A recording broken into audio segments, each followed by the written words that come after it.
नमस्कार, सत्यहिंदी.com में आपका स्वागत है। एक नजर अब तक की सुर्खियों पर। तालिबान ने दावा किया है कि उसने पंजशीर प्रांत पर पूरी तरह से कब्जा कर लिया है। तालिबान के प्रवक्ता ज़बीहुल्लाह मुजाहिद ने एक बयान के जरिए पंजशीर पर कब्जे का दावा किया। तो वहीं अब तालिबान के खिलाफ लड़ रहे विरोधी बल नेशनल रेजिस्टेंस फ्रंट ने इन दावों को खारिज किया है। उसका कहना है कि वो अभी भी मोर्चों पर डटे हुए हैं। पंजशीर पर तालिबान लड़ाकों के हमलों के बाद और कब्जे के दावों के बीच नेशनल रेजिस्टेंस फ्रंट के नेता अहमद मसूद ने ट्वीट कर कहा है कि वो सुरक्षित हैं। उन्होंने ट्वीट में लिखा है कि मैं सुरक्षित हूं, मित्र चिंता ना करें। वहीं तालिबान ने यह भी दावा किया है कि देश के पूर्व उपराष्ट्रपति अमरुल्लाह सालेह देश छोड़कर चले गए हैं। बता दें, सालेह पंजशीर से ही तालिबान को चुनौती दे रहे हैं। अफगानिस्तान की एक गर्भवती महिला पुलिसकर्मी को उसके परिवार के सामने ही गोली मारकर हत्या कर दी गई। एक रिपोर्ट के अनुसार परिवार ने आरोप लगाया है कि तालिबान ने हत्या को अंजाम दिया है। हालांकि तालिबान ने हत्या की इन रिपोर्टों को खारिज किया है। एक पत्रकार ने गर्भवती महिला पुलिसकर्मी के परिवार के बयान के हवाले से तालिबान द्वारा हत्या किए जाने की रिपोर्ट दी है। अफगानिस्तान पर रिपोर्टिंग करने वाले पत्रकार बिलाल सरवरी ने ट्वीट किया है कि महिला के परिवार वाले कहते हैं कि घोर प्रांत में कल रात 10 बजे एक महिला पुलिस अधिकारी निगारा की उसके बच्चों और पति के सामने गोली मारकर हत्या कर दी गई। निगारा 6 महीने की गर्भवती थी। तालिबान ने उनको गोली मारकर हत्या कर दी।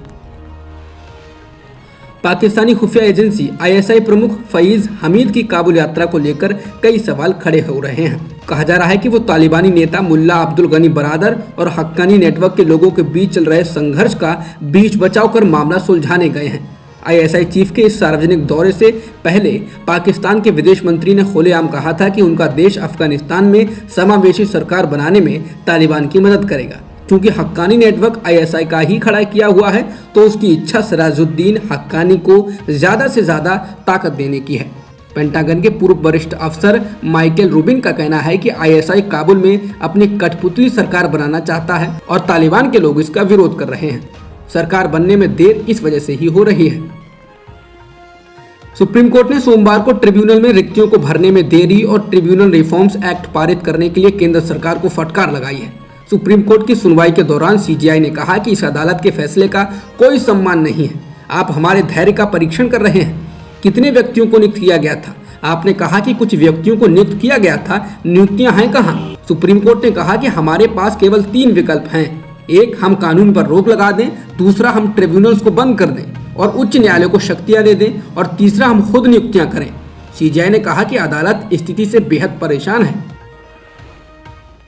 ट्रिब्यूनल्स को लेकर सुनवाई के दौरान CGI ने कहा कि हम सरकार के साथ टकराव नहीं चाहते हैं और जिस तरह से सुप्रीम कोर्ट के न्यायाधीशों की नियुक्ति की गई है उससे हम खुश भी हैं।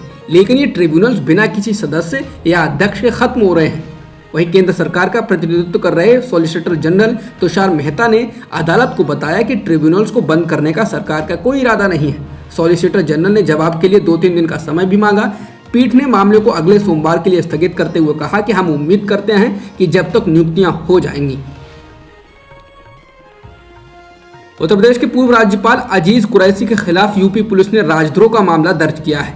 पुलिस का कहना है कि प्रदेश के मुख्यमंत्री योगी आदित्यनाथ के खिलाफ कथित तौर पर अपमानजनक टिप्पणी के मामले में यह FIR दर्ज की गई है, जो कि रामपुर जिले के सिविल लाइंस पुलिस स्टेशन में भाजपा कार्यकर्ता आकाश सक्सेना की शिकायत पर दर्ज की गई।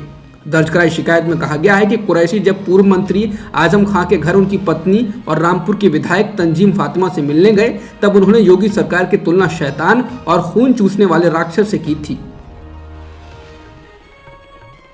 प्रवर्तन निदेशालय यानी ED ने महाराष्ट्र के पूर्व गृह मंत्री अनिल देशमुख के खिलाफ लुकआउट नोटिस जारी किया है। यह अमूमन किसी के देश छोड़कर भागने से रोकने के लिए जारी किया जाता है। जिस 100 करोड़ रुपए की कथित उगाही के केस से जुड़े मनी लॉन्ड्रिंग के मामले में ये नोटिस जारी किया गया है, उस मामले में उन्हें गृह मंत्री पद से इस्तीफा देना पड़ा था। उन्होंने जांच एजेंसी द्वारा जारी किए गए कई समन का जवाब नहीं दिया था। इस मामले में ED पहले से ही शिकंजा कसता रहा है और देशमुख के निजी सचिव व निजी सहायक को गिरफ्तार कर चार्जशीट भी पेश कर चुका है।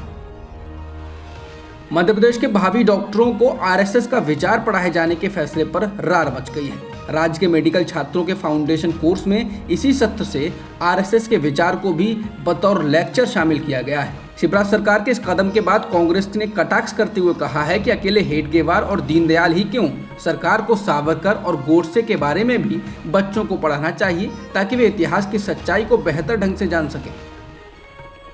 पूर्व मुख्यमंत्री और मध्य प्रदेश कांग्रेस के अध्यक्ष कमलनाथ ने एक ट्वीट करते हुए कहा कि बीजेपी शुरू से ही अपनी विचारधारा और अपने खास एजेंडे को लोगों पर थोपने का काम करती रही है, चाहे शिक्षा का क्षेत्र हो या अन्य क्षेत्र हो।